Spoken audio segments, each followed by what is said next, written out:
Farm for Profit Podcast. Take a listen, have a blast. Farm for Profit Podcast. Learn about farming while having a laugh. Farm for Profit Podcast. We like to have a lot of fun getting to know some of these technologically advanced and leading cutting edge companies. And that's why we are excited to have the Chief Operations Officer, Gary Thompson here of GUSS Automation. That's it. Yep, GUSS Automation. So, yeah, thank you for having me today. Cool. So first of all, tell us about how you got into the role that you're in, kind of what your background and tie to agriculture is. Yeah, so I've been in a large-scale agriculture my whole life. So I actually grew up on a dairy in Arizona, of all places. So not a huge amount of dairy in Arizona, but the dairies that are there are very well run. You kind of have to be, given the extreme heat stress environment that we deal with out there. But yeah, I grew up out there working on the dairy since I was a little kid, and eventually grew that into a very large business, milking 10,000 cows and a lot of employees, row crop farming for those cows, all alfalfa, corn, sorghum, oats, crops like that. And grew up doing that. I went to Cal Poly in San Luis Obispo, California, which is over here along the coast. Wonderful school. Sounds like a great place to go to college. Oh, along the it's coast. amazing. Yeah, coming from the desert, oh my gosh, I was just, thought I was in heaven over there. Amazing place. So really good agriculture school too. Have a great dairy program. I double majored in dairy science and ag business. And went back to Arizona and ran the dairy for 10 years after college. And but my time I did spend at Cal Poly, the majority of my friends that I met there were all from this valley, this Central Valley of California. And if any of you haven't been to this valley prior to this, it's just an amazing, amazing valley. Some like 200 different crops that are grown in this valley. It's just an awesome farming climate. It's about 300 miles tall and 100 miles wide. And on the east side of this valley is the Sierra Nevada mountains. So they are definitely mountains. They're the tallest ones are 14,000 feet. Wow. But it creates this really unique environment, farming environment, where this valley is essentially a desert, which is good for farming because we're not constantly getting rained out. But we get these winter storm systems coming over the Pacific. They hit the Sierra Nevada mountain range and dump all their snow on those mountains. And then throughout the year, we use that runoff from the melt to irrigate all our crops. So amazing climate. A lot of crops, high-value crops, can only be grown in this valley, like throughout the world. It's pretty spectacular. So kind of fell in love with this area. That's one thing we noticed here, just being from the Midwest, is all the different machinery. And we've been to National Farm Machinery Show, and there is different stuff for different crops here. You said 200 crops?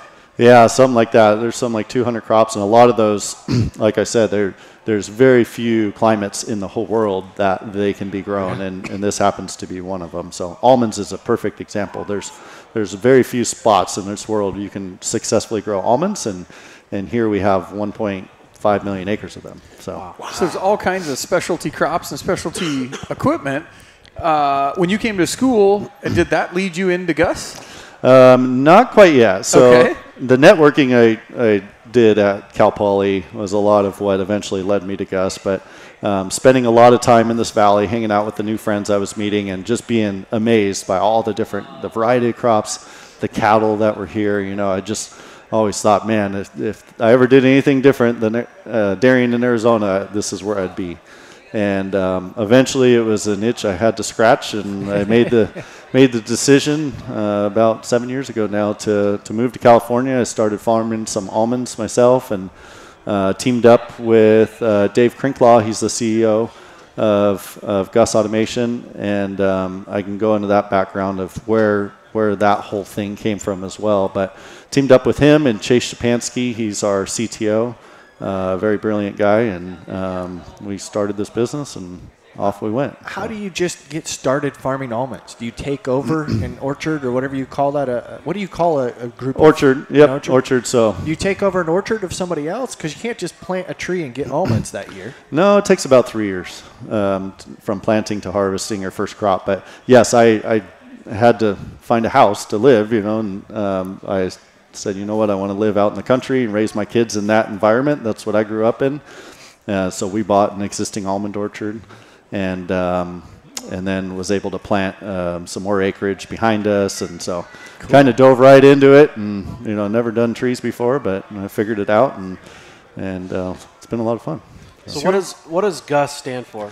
Global Unmanned Spray System. And did this come out of necessity for your almonds, or it did? Not necessarily for my almonds. So Dave Crinklaw, the CEO of the company, he's had a commercial spraying business here in California for 42 years. Oh wow! So he started that business basically with 2 tractors, which he was driving one of them and spraying 20 to 40 acres a day, and that's it. Yeah, that's it. Started very small, and over the years, he just said, you know what, I need to get off this tractor to be able to build it into the company I envision. So he started hiring more people, having them going out and doing the spraying for him. And then he really figured out it's almost the same amount of work to go spray 20 acres as it is to spray a 2,000-acre ranch. But the 2,000-acre ranch pays a lot better because you're getting paid by the acre, right? But to get to the farm, get the equipment there, get the people there, get the materials that you're spraying on site, have the rec on site to where you can legally start the spray. He just figured out the efficiencies really quick, and so really started honing in on those larger growers, and expanded his business like crazy. So also he started building his own spray equipment probably a little over 30 years ago. Just wasn't super happy with what was available on the market, and thought he could build machines that did the work more efficiently. Yeah. So a lot of industry firsts came out of his business, but never sold any of it. It was all just used in that company to make his own company more efficient. And eventually, over the years, what happened is the shortage of ag labor, a shortage of tractor drivers, became his number one pain point. And just wasn't getting tractor drivers to the door. It's a little different than the way things are sprayed in the Midwest. It's actually really different. Most of it's 2 miles an hour, so you have to go slow to be able to give the air blast fan, you can see on this picture behind me, but the air blast fan enough time to create turbulence up in the leaves of the canopy of the trees, the vines. So it's got to basically flip the leaf around, and then it coats, all sides with the spray that you're applying. So if you go too fast, you're going to get terrible coverage. Mm-hmm. So 2 miles an hour is very common, especially on certain pesticide applications where it's vital that you get a good kill on the pest that you're targeting. So 2 miles an hour. Most of our spraying is at night. Once it gets over about 90 degrees, the materials you're spraying start losing effectiveness. So during the summers, we go nights, so 2 miles an hour all night long. There's also a ton of bees. Bees is another issue. Yep. You want to protect the bees as much as possible. They're a lot less active at night. It's like watching paint dry, driving 2 miles an hour on a tractor, right? In the dark. Yep, in the dark, surrounded by, all the spray that you're spraying. And then our company, we grew it so large. We became the largest commercial applicator in California for trees and vines, spraying all over the state. So we're sending crews, 3 to 4 hours away from home at times. They spray all night long. They sleep in a motel during the day. They do that for a week or two on end away from their family. It's just really difficult to find people that want to do that. Right. So Dave was getting so much interest from growers who were like, we'll offload the spraying to you guys. We don't want to do it. Yep. You guys do it. Dave could go buy a tractor. He could build his own sprayer, but the third piece, finding that tractor driver, became just his number one pain point. So he had this idea of doing an autonomous sprayer for, I'd say, at least 20 years. But at the time, the technology wasn't there.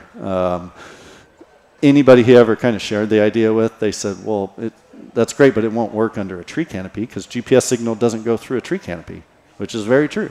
Wow. And so they said, yeah, don't try it just try it in row crop or, broadacre or something where you can get blue sky GPS.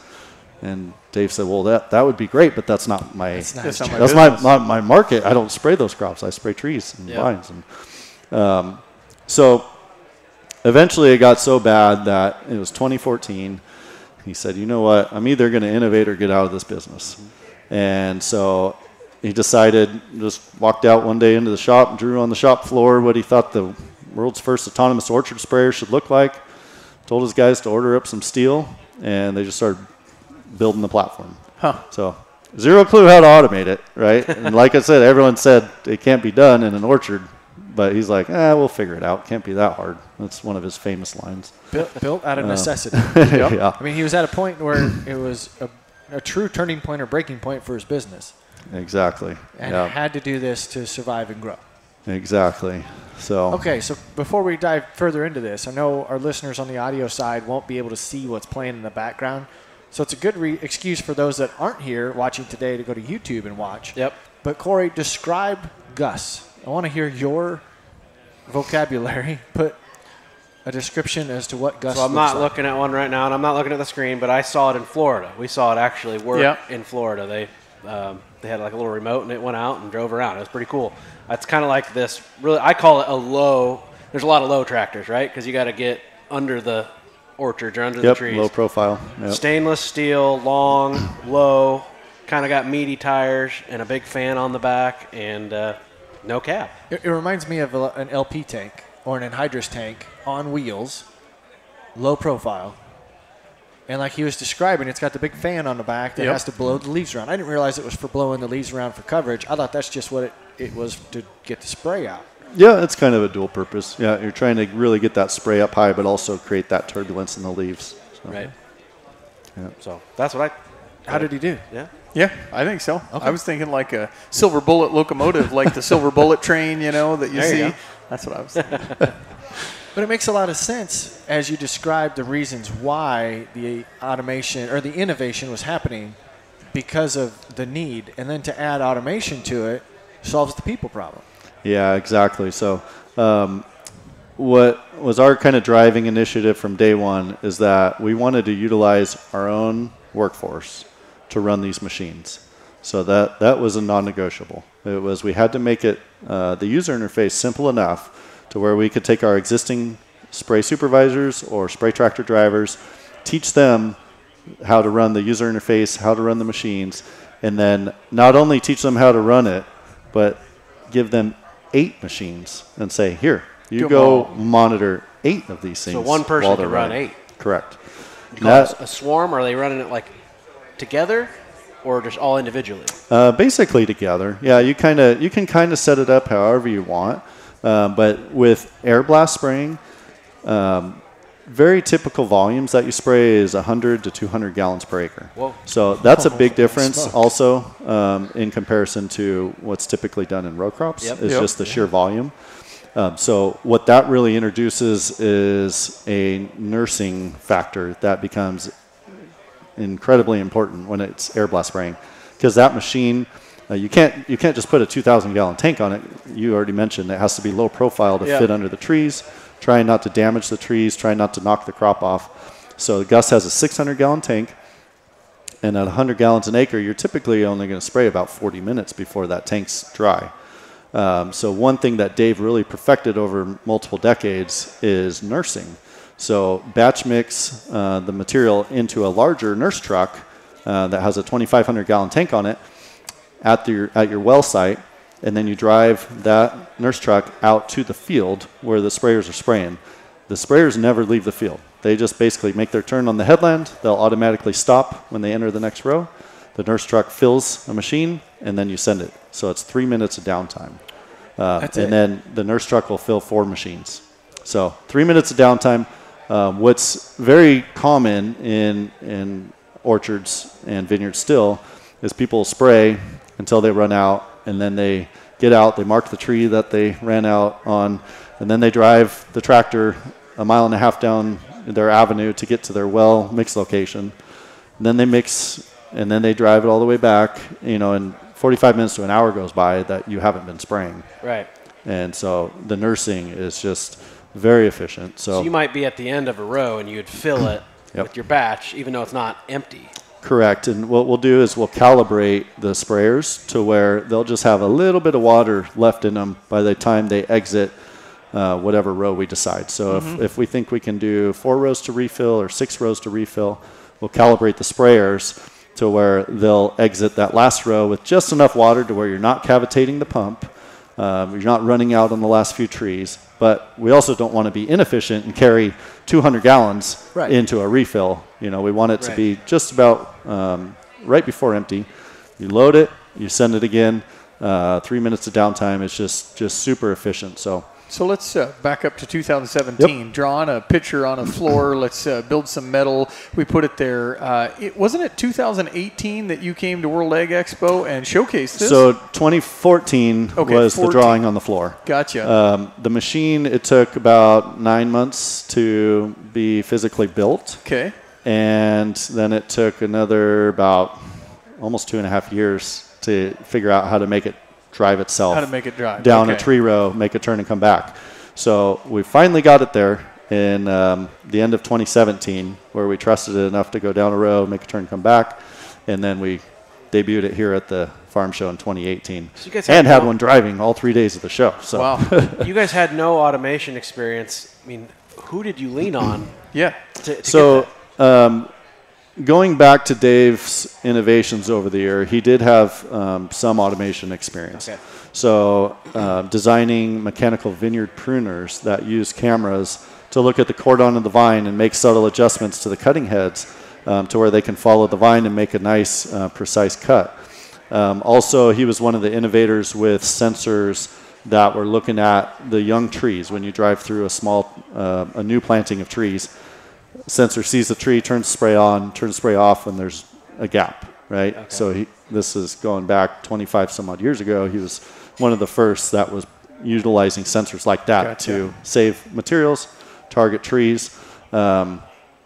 Also, I mean, the 3 and 4 row vineyard sprayers, something that had never been done before. And Dave thought, you know what, if we can spray 1 row with 1 pass, let's try to spray 2. Now let's try to spray 3. Now let's do 4. I mean, it was just like the way his mind works. Let's just be more and more efficient. So kind of a whole career of innovating, and then it was really getting the right team together and reaching out to industry, right, to different companies and saying, okay, you guys have this sensor.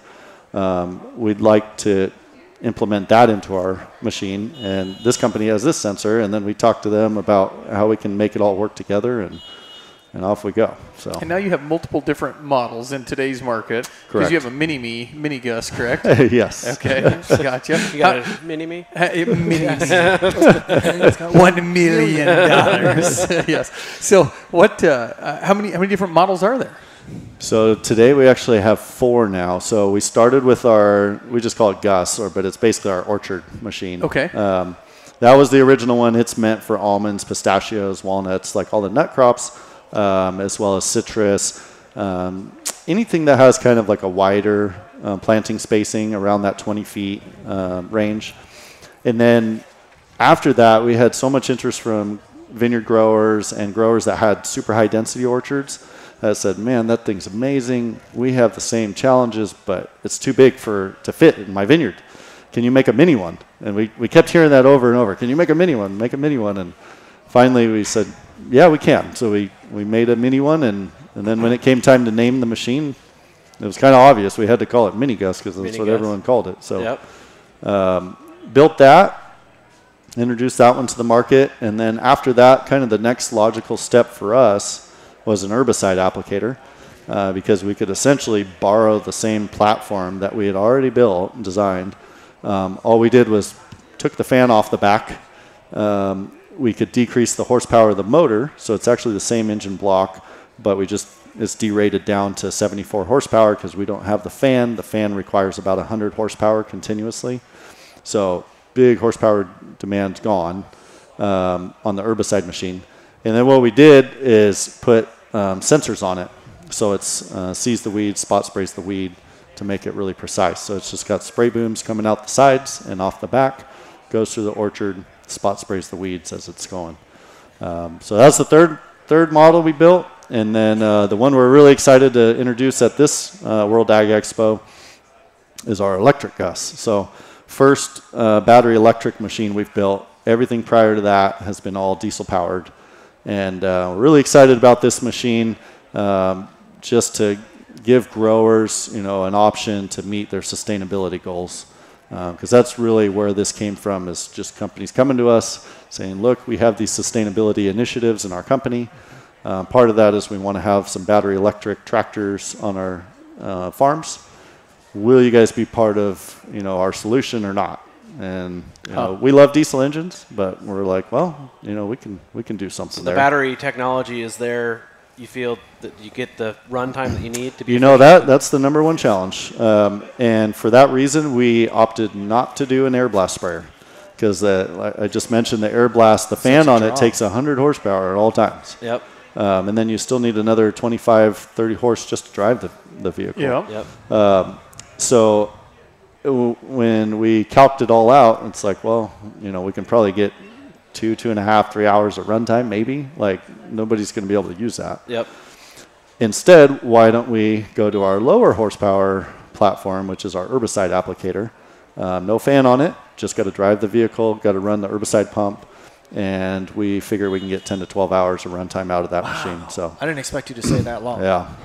So what do you call that machine? Electric GUSS. Oh, I thought it was going to be Elon GUSS.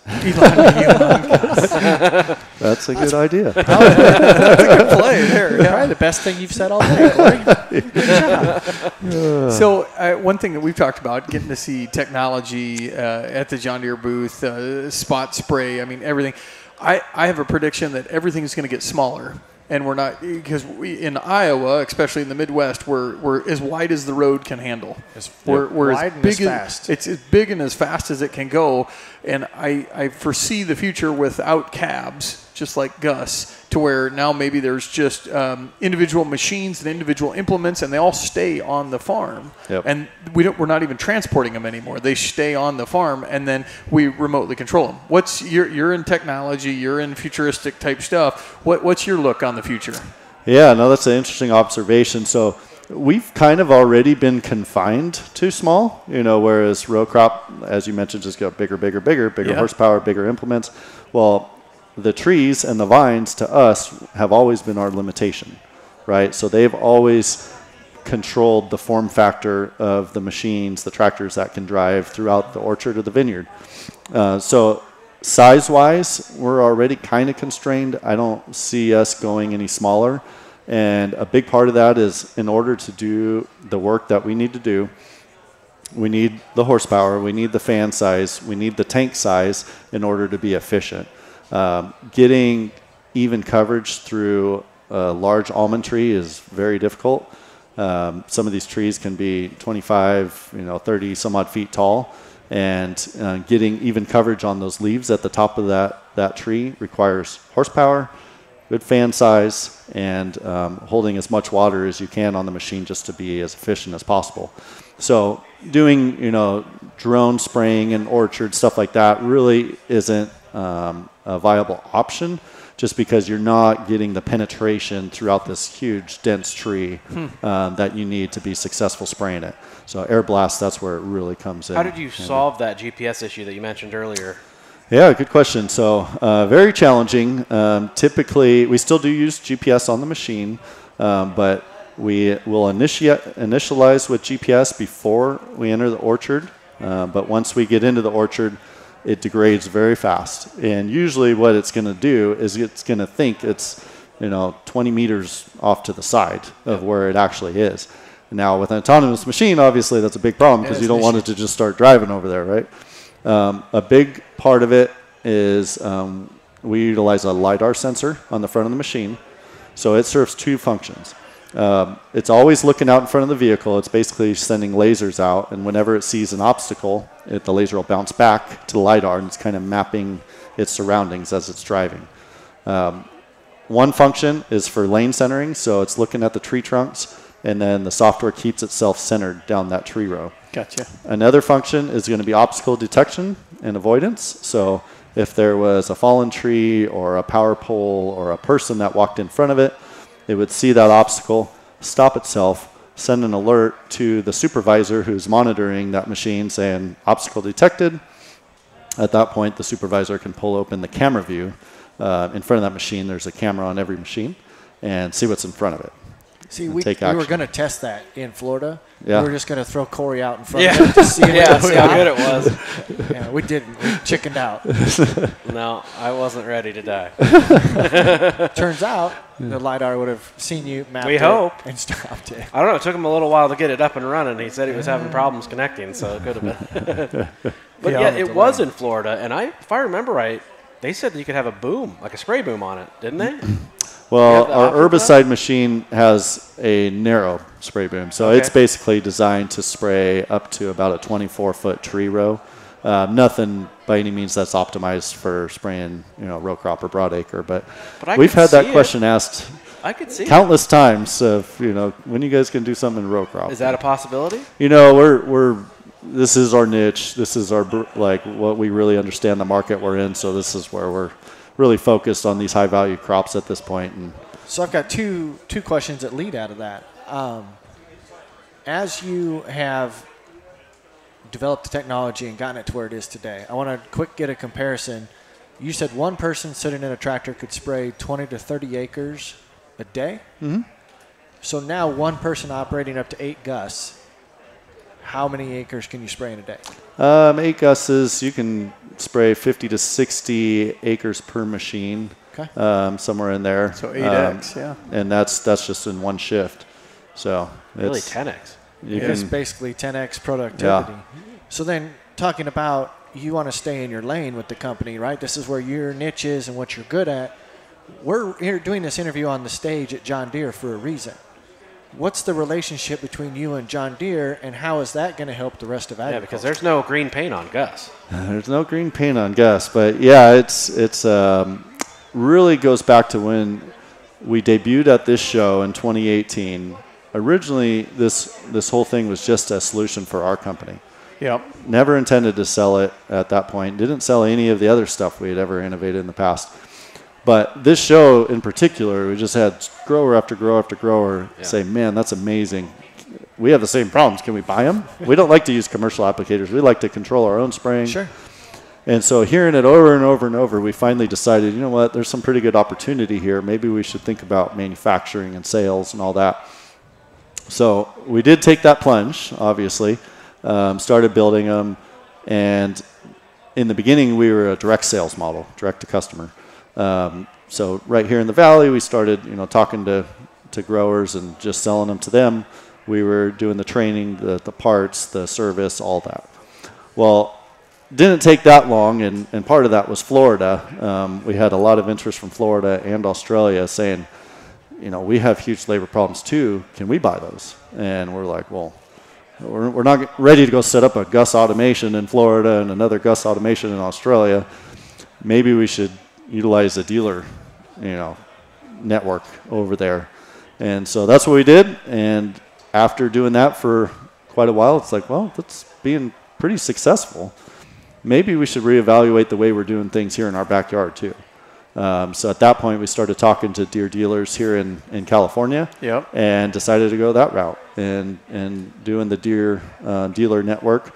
And great because the Deere dealers are always seeming to be the best in the area. So we kind of locked in with the green dealers, and off we went. And setting up all those relationships, that's what really started the conversation with Deere and Company and us. Yep. Because they're always kind of interested in seeing what their dealers are doing, what they're selling. And pretty soon we started, meeting some Deere employees that wanted to come take a look at the headquarters and see the technology that we're working on. And eventually it just kind of rolled into a partnership that we started almost 2 years ago now. Been a great relationship. So Deere's, best in the world at corn and soybean, and they've come to us and said, man, you guys know your stuff in this high value crop industry, and that's an industry that we really want to improve on and tackle. And in order to do that, we need to be partnered with the right people that know the industry, know the players, know the crops. And so that was a big driving initiative. And then on top of that, just the technology. They're really excited about what we're doing, the solution we created. And for us, I mean, we were ecstatic to team up with Deere, the largest tractor manufacturer on earth, and the rich history that they have there. And so, and really just looking at continuing to expand the product line globally. So who's your customer?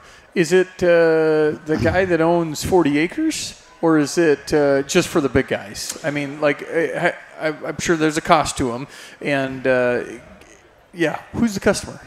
So when we started this whole thing, we have a very large commercial application business, right? And we were thinking, okay, one guy monitoring 8 of these machines at a time. So when we started selling, that was initially our thought. Okay, this is going to be for the big growers, thousands and thousands of acres. They're going to run it the same way we are, right? Well, and that's true. We did start kind of that way. And we really also started selling them to commercial applicators, too, in the beginning. When they found out we were going to start selling them, it was just like their dream come true because that's all they do is spray. And then quickly after that, growers also started buying them. But what hit us pretty early on, which kind of really caught me by surprise, is the first time I had a grower come to me and say, hey, send me a quote for one. And I'm like, one? You mean 4? And he goes, no, just one. Just one. And I'm like, okay, because up until that point, all the talk, everyone kind of said, well, it doesn't make sense to own one if you still need someone there to monitor it. If you've got the ability to run 8, why don't we run more than one? Right. Well, and also just the supervision aspect, because we do want someone monitoring the machines just to run them efficiently, all that. Like, well, if he's sitting over there in the pickup monitoring it, why wouldn't he just be on the tractor? Yep. So it wasn't a market we thought we'd get into, but when that grower came to us and said, I want to buy one, and I said, well, talk to me about that. And he said, what I'm going to do, I'm going to have that thing spraying. He said, I'm going to be in my pickup with the laptop computer monitoring it, and I'm going to haul around a nurse trailer behind my pickup. Yep. While it's spraying, I'm going to go to the pump, I'm going to mix, I'm going to keep an eye on the laptop, and then I'm going to drive back to the field and be waiting for it when it pulls up for its refill. I'll load it, send it again, 3 minutes of downtime. He said, right now I'm an owner-operator. I do all my own spraying. No matter how hard I push it, it takes me 45 minutes to an hour to leave the field, go mix, get back to the field. Most precious commodity, time, huh? Yeah, bingo. And when your load takes you 40 to 45 minutes to spray, and then it takes you 45 minutes plus to refill, that you're at 50% productivity. I was just going to say, best. half your day you're not being productive. And then when all of a sudden you go up to 95+% effective, this grower's like, I'm going to double my acreage every day. And then it finally, like, light bulb moment, smacked me in the face and is like, wow, I can't believe we didn't think about this. GUSS really can be super useful to even the smaller growers. Now, there's still a point, if someone has 20 acres, it doesn't make sense for him to spend, over $300,000 on a sprayer just because he won't be able to utilize it enough to pay it back. But, anybody that's got any kind of decent amount of acreage, it makes so much sense to go this route. So. What kind of software are you guys running to do this? Is it in-house deal? Proprietary, yeah. It's all proprietary software. And so you guys had to develop that too? Yes, yeah. There was many years of combining different technologies and software to make it all work, and here we are. So it reminds me kind of the same type of Midwest dilemma that we have right now with the drone technology. We've got a flatter terrain. We've got the ability to have one operator man multiple drones as they go out and spray soybeans, spray corn. But what we're fighting is the efficiency of a 120-foot boom going 14 mile an hour that you could fast load in what?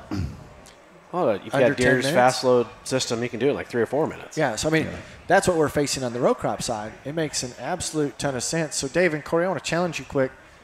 Where could you use a GUSS, whether it was for fun or for the farm and the business?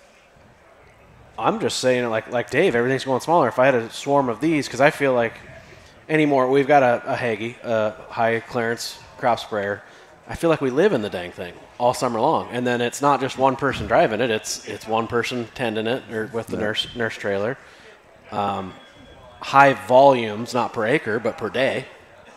So we have a semi-trailer back there. If I could just have one person tending it, and something like GUSS, and so you need GUSS 6 with or 7 you of need them GUSS with a 60-foot boom. running.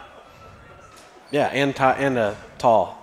Yeah. I just think you need to I can't have the squatty version. Yeah. Maybe just for like pre-emergent herbicide. You need to take his Hagie sprayer and then automate it the same way that GUSS is. I think you need to merge the two technologies to where if those two technologies are together, it's become the labor issue. See, I think we need to take a GUSS to the state fair, and on those hot days, just mist. Yeah, just spray people. Oh, yeah. Go through the pig barn. You have to put not potable water on the tank, or you have to put A little disclaimer. I think there. you need one here at the World Egg Expo, and then just put a hay rack behind it to haul people around, and it's just automated and automatically stops every once in a while and goes through the whole grounds here just to showcase the technology of it moving. If you can't tell, we're idea people. Yeah, I like it. follow I'm going through to start with writing it. some of these down. What's on recording? You're good. Awesome. Pull up the show and listen. So what's next, right? We just came out with the Elon GUSS. What comes next for GUSS? So far we've been hyper-focused on sprayers for trees and vines, right? And that's just and a big part of the reason on sprayers is when it comes to trees and vines, there's nothing that makes more passes through the orchard or vineyard than a sprayer. So typical, almonds, you're going to do 8 to maybe 10 sprays a year through that orchard, whereas you might mow it once a year. You might, run a float through there once a year. You're going to harvest once a year. So your big demand is all spraying. However, our customers are all coming to us saying, this has been awesome. Now can you guys do this and that and the other? I don't want to do any tractor driving at all on my farm, right? So it's definitely something we're evaluating. Like, okay, what can be the next thing that's actually going to be helpful to that customer? GUSS is going to have his own. Because in reality, you have a power plant with a tank on it. Correct. You could put something else in where the That's tank is, or the attach thought. it. Yeah. Well, who did we interview? Power Pollen. Yeah. Power Pollen. I mean, think about taking pollen. Oh yeah. Yeah. With the big Hagie sprayer. Like you said, you just mix, or you just you got a power unit, a driving unit, you have automation, and then add your implement. Have a hydraulically driven PTO and put a little mower back there, or a little tiller. Yep. Yeah, and it's always, it's a fine line, right? Because you want to be careful not to create the Swiss Army knife of tractors, which is great. It can do all this stuff, but, the screwdriver is pretty not that good of a screwdriver, and the knife's not that good of a knife, and So, question for you: very focused. We saw Dot a couple years ago at Farm Progress Show. And it's automated. Okay, so it drives self-driving. You have a self-driving unit here. What's the perception of the neighbors? We're always worried about. We have tractors that'll drive themselves right now, but they still want to see an operator in the cab because the society is not comfortable with it yet. You have a There's nowhere to manned sit. There's anything. you can't even What pretend was to run this. what's the perception? The perception, and when you watch videos of these machines spraying, the general population looks at that and says, oh, yeah, that makes so much sense to get that tractor driver out of there. Yeah. Right? Because, we're putting a lot of chemical up into the trees, and when they just see that, it's a visual, and it's like, yeah, that's probably something that should be automated. Right? I think society's generally getting, because Teslas can kind of drive themselves. Yeah. People got Roombas in their house vacuuming. They got the automated lawn mowers in their yard. I think it's come. But it takes a while for society to get 2 mile an hour. Is more acceptable than trying to run 12 mile an hour with a high-speed tillage machine. Exactly. Yeah. How fast can it go? So it's capable of 5.5 in software right now is where we limit it. So if you want to transport it, you're putting it on a trailer. Typically trailering it, especially if you're going over public roads, because it's illegal to go autonomously on public roads with these machines. I didn't know that. But when you're on the farm, you can send them on the private dirt avenues autonomously down the avenues to get to your shop or to get to the next field or whatever.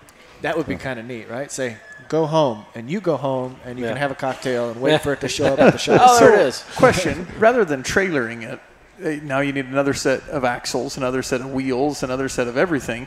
Can you just hook a hitch on the front and hook it to the back of your pickup and put it in neutral and drive it down the road? You can, yes. You can basically unlock the hubs on it and tow it. So I was going to say, just lock that front axle and Yep. Or you can put 2 of them on a low boy, and that's how we designed the approach departure angles, the ground clearance, to where we could load them from flat ground right onto a low boy trailer without having special tilt deck ramps or trailers or anything like that. And the length of them also to where we could fit 2 on a semi. So gotcha. Big part of our efficiency and the way our company runs every day, our commercial spraying business, hauling machines up and down the valley. So how many Gusses are out there in the world, do you think? About 250 right now. Okay. Yep. So we're currently we're in about 8 states here in the U.S. and then also in Australia. Nice. So how many more states could you enter that has a use for this? I don't know where orchards. There's a few more. Really, California is the heart of it all, right? That's by far the most high value crop is here. But it's amazing how many states have vineyards. I mean, it really is. It always blows my mind when I hear about certain states that grow wine grapes. But it's definitely more of a niche market than just the huge broadacre, row crop stuff. So. Gotcha. So you're probably the guy to talk to if we want to go find a good winery. Yeah. Lots of good ones here in California, that's for sure. So. We have some in Iowa, but it's like 4 or 5 acres of grapes. Yeah. It's kind of just the actual wine's all blended. Yeah, it comes from California. It's more the aesthetics, and then they have weddings and stuff. Yes, there you go. that's exactly what it is. So Good before we ask our final question, is there something that we missed? We don't know the industry and what your product is. I think just where we all started this was all the labor side of things, right? The secondary benefits were what kind of weren't what we were expecting to be as big of a deal as what they became, but really are. The precision side is huge. And some of our customers, they'll tell us I've got a good spray crew. It's really not my problem, but man, the precision that you guys get with these machines, because it's computer controlled. The whole 2 mile an hour thing, right? You tell the tractor driver go 2 mile an hour, and then pretty soon the boss leaves and he's looking around man, this is so boring. I'm going to get home. I'm going to bump up another gear. It's a big difference between 2 and 2.5 miles. Now I'm doing 3, and the quality of that application goes out the window. So the speed is always exact with GUSS. The amount of materials you're spraying is always very precise. The pump pressure, the engine RPM, everything that you set that you want to get a good quality application. Where it sprays, where it turns off the spray, when it makes its turns on the headlands, just all that is so precise. And so it's all recorded. And the grower has access to all that information. Data. So, how many sensors are on GUSS? Oh boy, it depends on what type of sensors you're referring to, but basically the main sensors are the LiDAR. There's one on the front. Yep. Camera on the front. There's 2 GPS antennas. Actually, having a dual antenna system really helps you with autonomy and getting a precise heading of the machine when you're in a really GPS denied environment. So those are kind of the main sensors. And then we have optional sensors like Smart Apply, for example. It's an optional one that the grower can put on to GUSS. It's another LiDAR that's actually set up in a vertical pattern to where it'll take a cross-section of the tree canopy and activate individual nozzles. Anywhere it sees any kind of foliage, it's going to turn on just those nozzles it needs to and turn the nozzles off in between. So another great product that saves a ton of material. On the electric GUSS, you talked about the need for nursing of product. What about getting the power to Yes, that's all a very big thing that needs to be developed on the farms, because as you guys know, the infrastructure doesn't exist today on farms, and that's something that's going to take a while to be built out. So either charging, we can 220 charge, we can do a 483 phase charge. Obviously, you need pretty good sized power to be able to do that, but we can do a fast charge with that. The other thing that we're really looking at, and we haven't done yet, but it's something that we're targeting, is the mobile charging.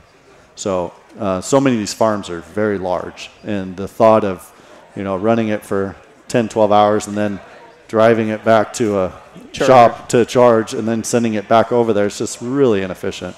So having some kind of ability to bring the charge to the machine, much like a nursing operation, is something that we're thinking is going to be vital in making electric successful on like the a farm. large generator?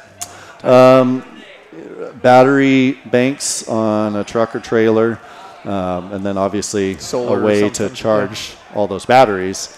I don't think just running a big diesel generator to power your batteries is probably the most kosher way to do Solar it. semis, Corey. Solar semis.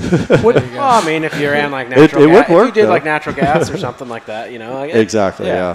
One other question I got for you, then I'm out. But so we've got the opportunity to interview vertical farms and indoor farming, and it's a newer way of the future. Okay, and so some lettuce growers that we talked with. I don't know your product here with this. Is there any way to do this indoor? Has anybody ever tried it to make it? Because I'm thinking then you could automate where that doesn't have to move. You just grow it inside vertically. Wouldn't just be misters. Yeah. Well, it's certainly possible, and we've had some inquiries, even sending them through chicken houses to disinfect the chicken house, stuff like that. So we've definitely had some inquiries. Nothing that we've really done yet, like in an actual building, but certainly possible. Okay. So That is a good question. I like that. Kind of thinking of get the bug sprayers in town at night. They spray mosquitoes. See, we could go straight from the state fair back to town. Yep. Just send There it you through go. the streets. That would be great. Yep. We're going to have you ship us one. We might take you up on a mini GUSS. Yeah. all right. Yep. Just send the check. Yeah.